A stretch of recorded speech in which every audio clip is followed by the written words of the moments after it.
Bueno, perfecto. Lo dejamos. Bueno, empezamos ya. Jorge, si querés hacer la presentación de Néstor y ya empezamos. Vos entonces, él va a hacer cuando falten 5 minutos. Voy a hacer el aviso. Voy Es el aviso de 5 minutos. No, después de los 5 minutos no sabemos qué va a pasar. Claro. Vos sabés que son dos personas maravillosas, pero no saben. Viví en el África, estoy listo para cualquier cosa. Nada, está muy bien. Bueno, entonces vamos a dar inicio a la saga 1. ¿Sí? Comienza el doctor Néstor Saporiti, ¿sí? Doctor en Letras por la Universidad de Salvador, y su ponencia está titulada El aporte lingüístico de las congregaciones misioneras de inspiración ignaciana en África durante el colonialismo europeo de la primera mitad del siglo XX. El ejemplo de los misioneros de la consorte. Ok, si me permiten, dado que se trata de una jornada jesuítica, me parece importante comenzar con una oración, la oración de San Ignacio. Toma, Señor, y recibe toda mi libertad, mi memoria, mi entendimiento y toda mi voluntad, todo mi haber y mi poseer. Vos me lo diste, a vos, Señor, lo torno. Dispone de ello a toda tu voluntad. Dame tu amor y tu gracia que me basta. Amén. Y justamente con la protección y la presencia de San Ignacio entre nosotros, me permito presentar esto sin ser yo del ámbito de la historia, ¿no? Yo soy licenciado en Teología y especialización en Teología Espiritual. Yo en la Universidad Gregoriana de Roma con los jesuitas, mi director fue un jesuita, el padre Charles Bernard, uno de los más grandes teólogos de la espiritualidad del siglo XX, digamos, pues me recibí en el 87, ya hace unos años. Y después, bueno, en lo que voy a presentar es prácticamente el fruto de la confluencia de otros saberes y de una experiencia muy importante como fue haber vivido 6 años en África, en plena selva, y haber hecho también una licenciatura en lengua y literatura italianas, ¿no? Yo soy de la Escuela de Lenguas Modernas, vengo, aunque ya me jubilé hace poco, pero pertenezco a la Escuela de Lenguas Modernas, pues hice el doctorado en letras por razones obvias, bueno, tenemos todavía el doctorado en italiano. Por lo tanto, no voy a abundar en datos históricos porque ustedes saben mucho más que yo, pero voy a dar algunas pautas porque me interesan al fin del mensaje de mi ponencia. La primera cosa, en cambio, la introducción, la premisa es...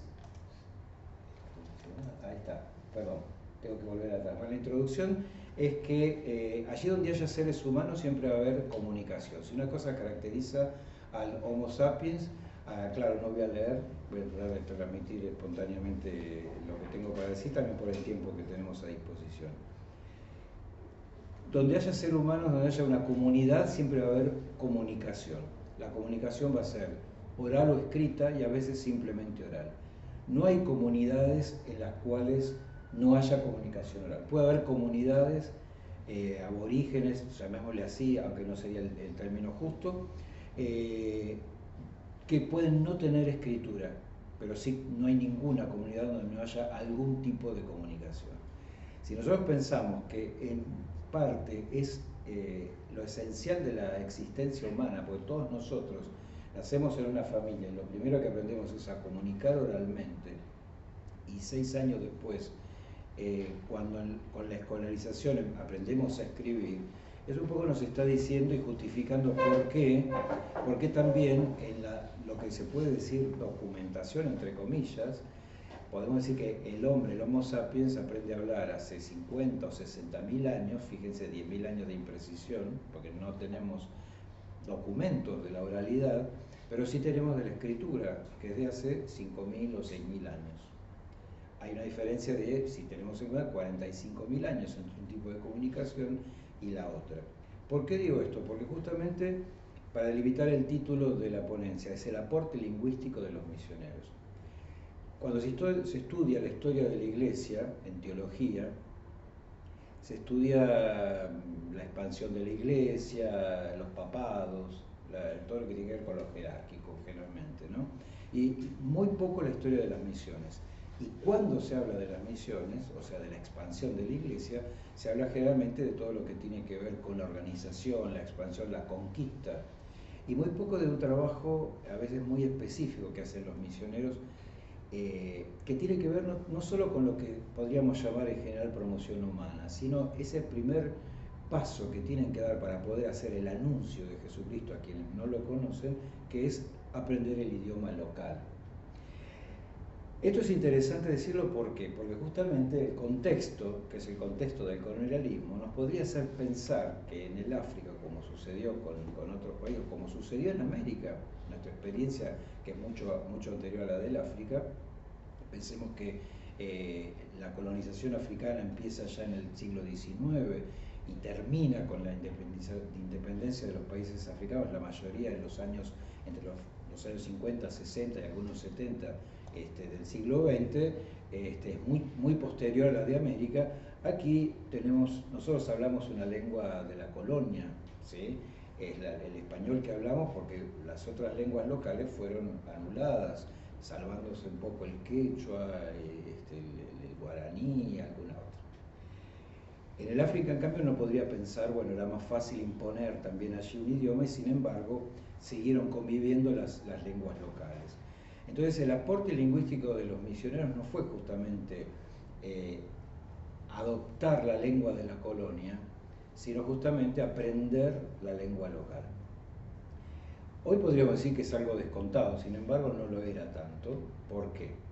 En el caso de Italia,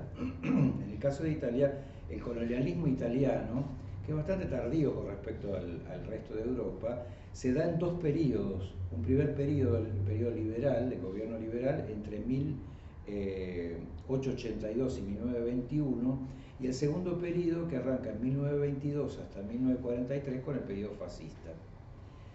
El primer periodo, para definirlo con pocas palabras, la motivación principal es para Italia adquirir prestigio frente a las naciones, frente al concierto de las naciones, que con la conferencia de Berlín se habían ya distribuido la torta del África en fetas. Italia llega tarde, agarra la última feta, la más chiquita, la que menos tenía para dar, la más estéril, si bien había sido muy vendida por los exploradores y algún que otro misionero y aventurero en el siglo XIX. Cuando los italianos llegan tarde, ya África estaba repartida, Bélgica se había agarrado a la parte central donde yo viví, no era ni siquiera colonia belga, era por posesión personal del rey Leopoldo, para tener una idea. Italia llega tarde y llega a través de un explorador, un tal Zapeto, que trata de convencer al gobierno de Italia, una Italia que se había unificado hacía pocos años, en 1861 apenas, trata de convencer de que el África puede resolver los problemas que tiene Italia. Si nosotros pensamos que Italia es un territorio tan grande como apenas la provincia de Buenos Aires, en su mayor parte rocosa, o sea, con poca tierra fértil, y cuando en un periodo en el que las familias tenían entre 9 y 11 hijos, y me estoy refiriendo a la familia de mis abuelas, o sea, el momento en el cual, ¿por qué se produce la emigración hacia América, hacia otros países europeos? Era el hambre, la tierra era poco fértil, era muy rudimental el sistema de trabajo de la tierra, era un país agrícola, pero pobremente agrícola, y con una población, era superpoblado para el territorio que tenía. Lo mejor era tener tierras a donde pudieran emigrar, o sea, la emigración hacia las Américas fue una salvación para Italia en ese sentido. Pero se busca esta expansión, un poco por prestigio, no quedarse atrás respecto a los otros países europeos, pero por otra parte también tratando de encontrar esas minas de oro que se decían que eran en realidad un mito, porque no las encuentran, no existían, la tierra era muy estéril, muy seca, había enfermedades que ya no existían en Europa, como la malaria y demás.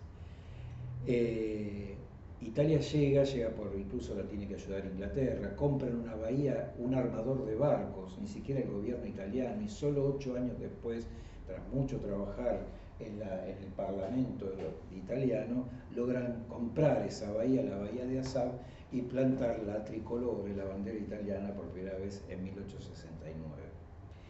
De ahí en más, empieza una política expansionista, como sucede con todos los países europeos, tratan de ir conquistando hacia el interior Etiopía, lo que era Abisinia en ese momento, calculando que con su superioridad europea y blanca iban a poder conquistar fácilmente el territorio. Claro, no contaban con la presencia del Negus, que era el emperador de Abisinia, primero Ioannes IV y después Menelik, que fue mucho más feroz y astuto que Ioannes IV, que conocían el terreno, tenían un ejército muy superior al italiano, y en 2 batallas Italia es la primera potencia europea colonialista en ser derrotada por un ejército africano. Los italianos se quedan con la sangre en el ojo y dicen, esto lo vamos a tener que vengar en algún momento. De eso se encarga Mussolini justamente en el segundo periodo. Entonces, el primer periodo fue justamente motivado por el prestigio y el segundo por demostrar poderío. Poder, sí. Entonces, voy al quid de la cuestión. ¿Por qué entonces, qué tiene que ver esto con San Ignacio? Hacia fines del siglo XIX se fundan muchas congregaciones misioneras para justamente llevar el Evangelio a estas poblaciones conquistadas a través del colonialismo europeo para anunciarles a Jesucristo. Una de esas congregaciones, en Italia surgen muchas, una es la de los misioneros de la Consolata. Surgen en 1901 y en 1902 ya manda 2 sacerdotes y 2 hermanos a evangelizar. No logran entrar en Abisinia, van al Kenia, cerca de la frontera, para apenas sea posible, apenas se abre una puerta, poder entrar en Abisinia y poder seguir el trabajo del cardenal Guglielmo Masaya, que había tenido que abandonar un trabajo de años, en el que la característica era que los misioneros, a diferencia de los colonizadores, convivían con los africanos. Convivían en este sentido, observaban su cultura, trataban de entenderla sin juzgarla y aprendían sobre todo el idioma. Esto llevó entonces a que los misioneros primero pusieran, primero en su fundación el fundador les trataba de transmitir la espiritualidad ignaciana a través de 2 valores.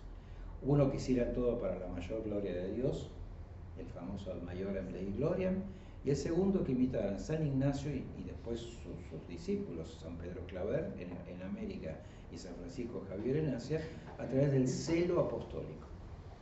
Dar la vida por el Evangelio. Para esto los misioneros dijeron, bueno, anunciar el Evangelio no lo podemos hacer a través de la lengua de la colonia, sino a través de la lengua de las poblaciones entre las cuales vivimos, que no eran las que vivían en las grandes ciudades, no eran las que vivían en la costa, que por ahí sabían algo de inglés.